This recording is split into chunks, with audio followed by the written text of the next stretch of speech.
Assalamualaikum warahmatullahi wabarakatuh. Selamat pagi, salam sejahtera untuk kita semua. Terima kasih Pak Wakil Ketua MPR masih hadir mendengarkan diskusi kita. Saudara-saudara, selamat datang di forum yang sangat penting ini dalam rangka satu, memperingati hari kemerdekaan kita ke-79 dan sekaligus juga memperingati hari konstitusi hari ini. Kemarin kita merdeka, hari ini 79 tahun yang lalu PPKI yang dianggap sebagai cikal bakalnya MPR sebagai lembaga yang diberi kewenangan untuk menetapkan undang-undang dasar itu mengesahkan naskah Undang-Undang Dasar 1945 meskipun tidak sempurna, disadari tidak sempurna. Jadi dalam sidang PPKI masih banyak yang nunjuk tangan, ingin mengusulkan tambahan ini, tambahan itu.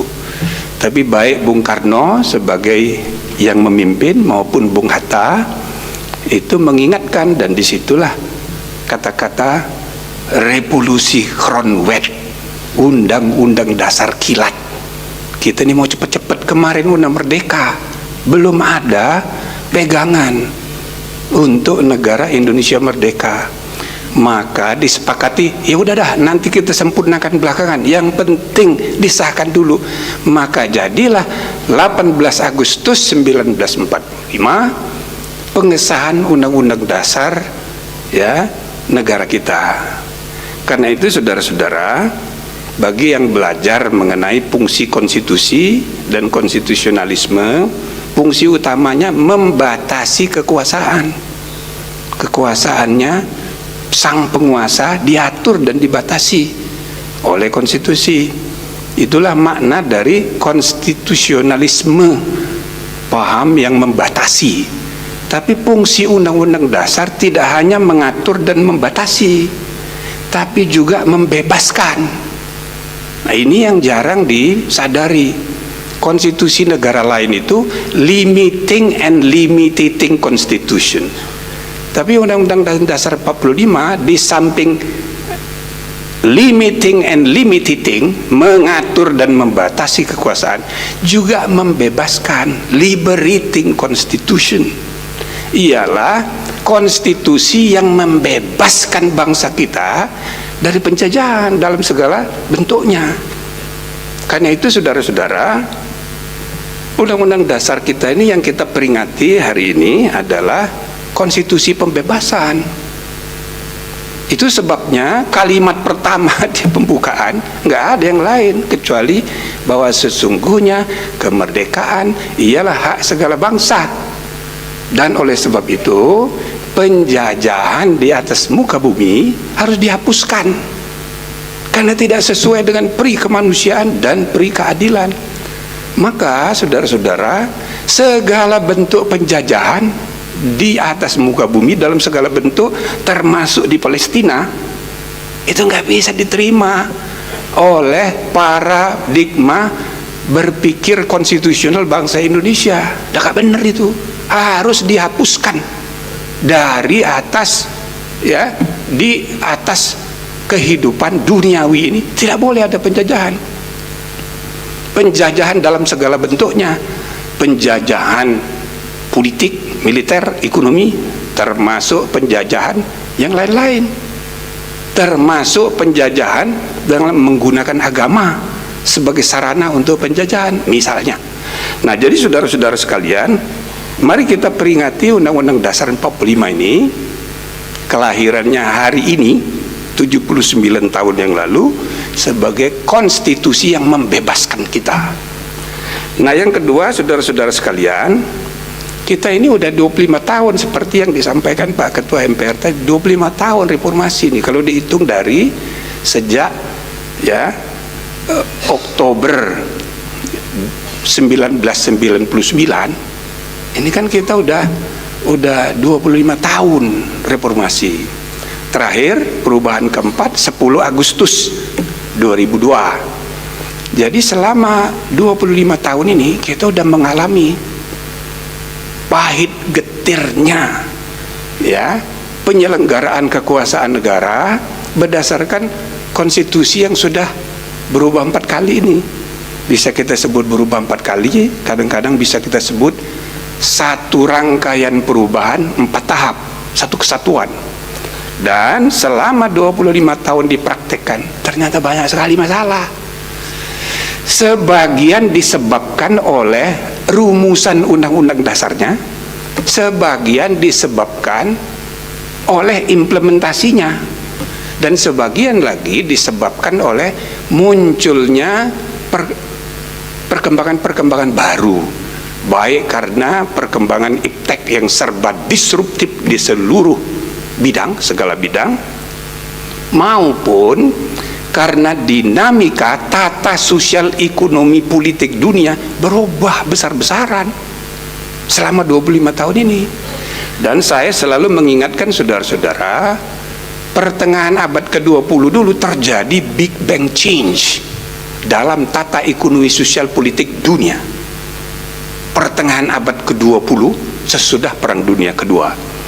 Kita menyaksikan sekarang menuju pertengahan abad 21, ketika kita mengimpikan Indonesia emas 2045, ini jangan-jangan kejadian lagi Big Bang Change itu. Oleh karena itu tidak bisa tidak kita harus evaluasi ini konstitusi kita, mana yang kurang, mana yang kelebihan, mana yang harus ditambahin. Jadi tidak bisa kita menganggap nggak ada masalah.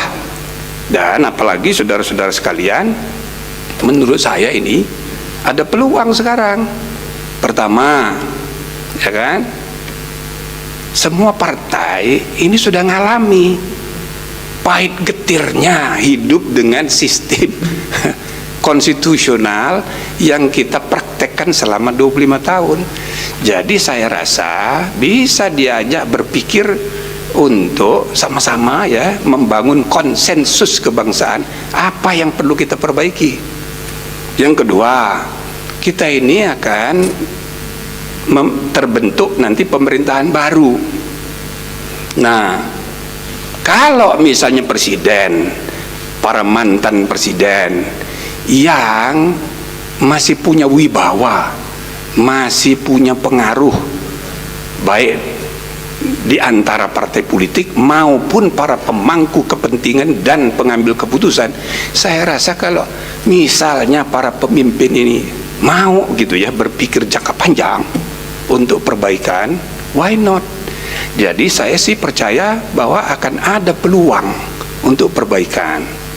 Nah, momentum sebentar lagi kita mau berakhir, 1 Oktober akan ada anggota DPR, DPD baru, MPR yang juga baru, ya kan? Oleh karena itu pimpinan MPR saya rasa akan ada rapim terakhir nanti di akhir bulan ini, atau paling tidak di akhir September barangkali. Kita sarankan supaya di rapim terakhir itu ditambahkan rekomendasi untuk pimpinan MPR yang akan datang mengenai pentingnya agenda perubahan undang-undang dasar ini. Jangan hanya menyangkut soal GBHN dan PPHN yang sudah disepakati selama 3 periode, 2 periode terakhir. Tidak cukup hanya itu. Itu penting sekali, tapi tidak cukup. Bukan hanya menghidupkan kembali GBHN dan PPHN, tapi kita harus evaluasi menyeluruh apa aja. Ya, termasuk misalnya yang sering dibicarakan pentingnya penataan kembali kelembagaan MPR, DPR, DPD. Ini mau kita apain ini, kok 3 lembaga ini, ya kan? DPD ngeluh kerjaannya apaan, MPR juga ngeluh. Nah, ini berarti perlu ada penataan kembali, gitu loh. Nah, misalnya MPR ini diidealkan oleh the founding leaders, jadi bukan hanya the founding parents ya atau fathers, tapi leaders. Mereka itu leaders semua, baik yang perempuan maupun yang laki-laki. Diimpikan bahwa MPR ini penjelmaan seluruh rakyat. Dan alhamdulillah sekarang di 2 periode terakhir ini tercermin di pimpinan. pimpinan MPR sekarang semua unsur ada, maka ini bisa jadi rumah rakyat. Tapi yang diimpikan dulu ini penjelmaan seluruh rakyat. Caranya bagaimana? Maka ada 3 sistem perwakilan yang digabung jadi satu.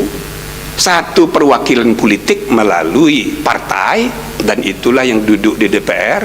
Yang kedua, utusan daerah yang sekarang namanya perwakilan daerah, dilembagakan sendiri namanya DPD. Yang ketiga, utusan golongan. Nah, ini ditiadakan waktu reformasi dulu, karena dianggap, oh ini diangkat oleh presiden. Ya, masalah pengangkatan atau pemilihan itu kan urusan teknis, tapi eksistensi utusan golongan jangan dihilangkan. Tapi waktu reformasi maaf, itu dihilangkan. Maka sekarang muncul ide baru supaya utusan golongan dihidupkan lagi, supaya MPR benar-benar jadi penjelmaan seluruh rakyat. Keterwakilan rakyat Indonesia nggak cukup melalui partai. Sehebat-hebat partai, masih banyak kebinekaan kelompok bangsa kita ini yang tidak terwakili. Maka perlu perwakilan daerah, tapi juga perlu perwakilan golongan. Nah, oleh karena itu ini salah satu yang perlu. Nah, yang kedua, MPR ini kan bisa kita perkuat sebagai forum aspirasi rakyat Indonesia. Jadi jangan biarkan demo di mana-mana. Bayangkan nanti DPR, MPR, DPD pindah ke IKN, padahal puncak dari aspirasi masyarakat Indonesia itu masih di Jakarta, perkumpulan penduduk Indonesia yang berkedaulatan itu adanya di Pulau Jawa. Jadi nanti siapa yang mendengarkan kalau ada demo? Kasihan itu gubernur nanti jadi sasaran, padahal ini urusan kenegaraan, kebangsaan. Maka ini perlu dipikirkan, ini pekerjaan MPR sebagai pekerjaan tambahan, sebagai rumah rakyat, supaya gedung ini masih ada gunanya, gitu loh. Jangan kumpul di jalanan, kumpul aja di sini menyampaikan aspirasinya. Nah, ini perlu untuk MPR yang akan datang, supaya ya aspirasi rakyat itu bisa tersalur dengan baik, karena ini rumah rakyat. Nah, saudara-saudara, kewenangan MPR yang ada sekarang ini pun banyak yang perlu diperbaiki. Satu, menetapkan perubahan undang-undang dasar. Yang kedua, melantik presiden dan wakil presiden. Pernah enggak MPR melantik presiden? Tidak pernah. Yang ada hanya membuka sidang, mempersilahkan presiden mengucapkan sumpahnya sendiri. MPR hanya penonton. Padahal kata-kata di Undang-Undang Dasar itu jelas pasal 3, melantik presiden. Loh, itu kata-kata tindakan aktif, melantik. Nah, itu bagaimana caranya? Ya, pimpinan MPR harus memandu pelantikan seperti pelantikan pada umumnya. Saudara, apa bersedia dilantik? Dia harus jawab bersedia. Kalau saudara bersedia, ikutin kata-kata saya. Masih begitu dong, biar gagah sedikit MPR itu, iya kan? Nah, jadi saran saya, sidang MPR 20 Oktober yang akan datang, MPR harus melantik. MPR sebagai lembaga, sebagai subjek hukum, melantik. Nah, melantiknya itu ya melantik, bukan hanya membuat sidang, mempersilahkan presiden melantik dirinya sendiri, misalnya begitu. Nah, yang ketiga, impeachment. Tadi sudah diterangkan oleh Pak Ketua MPR. Yang keempat, memilih presiden wakil presiden kalau ada kekosongan. Nah, kemudian Plus ada satu lagi, di samping yang sudah ada di dalam ketentuan Undang-Undang Dasar, kemarin tanggal 16 kita sudah saksikan ada sidang MPR. Nah itu by convention MPR itu mengadakan sidang tahunan. Tidak ada aturannya di Undang-Undang Dasar, tapi sidangnya itu sudah berlangsung sebagai kebiasaan ketatanegaraan. Ini harus diteruskan. Saya sarankan harus ada pemisahan antara penyampaian nota keuangan RAPBN di forum DPR dengan pidato kenegaraan dalam rangka 17-an. Acara kenegaraan bernama 17 Agustus 45 itu dalam suasana kemerdekaan itu ada acara namanya upacara kenegaraan tanpa pidato. Tapi Presiden Republik Indonesia harus pidato setahun sekali di depan rakyat melalui forum MPR. Maka sidang tahunan MPR itu untuk mendengarkan pidato kenegaraan Presiden. Sedangkan RAPBN itu urusan teknis. Jangan dikaitkan dengan pidato kenegaraan kemerdekaan. Ini adalah kaitannya dengan perencanaan pembangunan per tahun. Yang dulu setiap ada tanggal 16 Agustus pidato RAPBN oleh Presiden untuk supaya mempersiapkan tahun anggaran mulai April. Tapi sejak zaman Pak Habibie tahun anggaran diubah, bukan April lagi tapi mulai Januari sampai Desember. Maka pidato RAPBN itu harus diubah jadwalnya. Jangan 16 Agustus, tapi lebih dulu, lebih cepat. Jadi dipisah, ada forum MPR, ada forum DPR. Ini menurut saya ini tidak perlu di konstitusi diaturnya, cukup dengan praktek saja. Nah ini hal-hal yang bisa kita perkenalkan untuk penataan kembali MPR, DPR, DPD.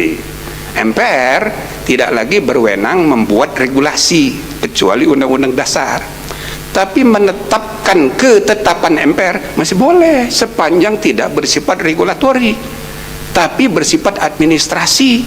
Misalnya memberhentikan presiden harus dengan ketetapan, menetapkan pengangkatan pemilihan presiden harus dengan ketetapan, melantik presiden bisa dengan ketetapan.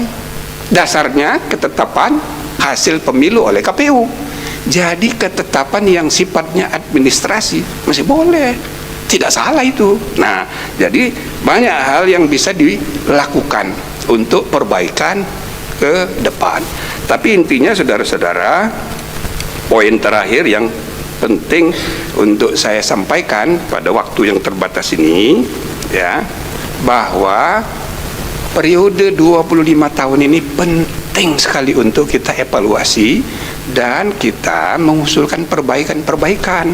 Banyak banget yang perlu dibenahi, diperbaiki. Cuma ini tergantung stakeholder dan para penentu kebijakan. Yang mana mau disepakati sebagai konsensus nasional. Maka kita harapkan sekali semua presiden dan mantan presiden itu bisa menyumbangkan pikirannya untuk berpikir beyond, di atas kepentingan kelompoknya masing-masing, semata-mata untuk kepentingan bangsa dan negara. Menuju Indonesia emas, kita memerlukan sistem yang accountable dan cocok untuk mendorong kemajuan, modernisasi, kelembagaan negara yang modern dan inklusif. Tidak seperti sekarang. Budaya feodal mempengaruhi semua proses pengambilan keputusan politik di semua sektor, semua bidang. Dinasti politik, suka atau tidak suka, merajalela. KKN yang dulu menjadi aspirasi reformasi sekarang makin luas dalam praktek.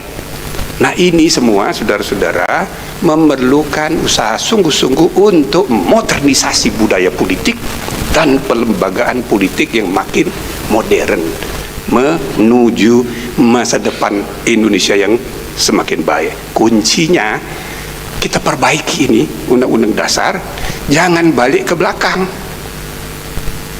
kembali ke undang-undang dasar asli. Nggak usah itu, tapi nggak usah dilarang juga untuk manas-manasi, nggak apa-apa, tapi sekedar manas-manasi, ya kan? Ujungnya adalah kita harus berkompromi menuju masa depan, memperbaiki yang ada, ya kan? Mau kembali ke undang-undang dasar, artinya melalui perubahan undang-undang dasar juga perubahan kelima.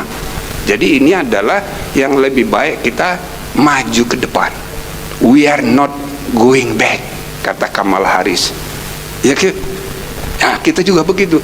Kita harus membawa bangsa dan negara kita maju ke depan dengan semangat perbaikan. Terima kasih. Assalamualaikum warahmatullahi wabarakatuh.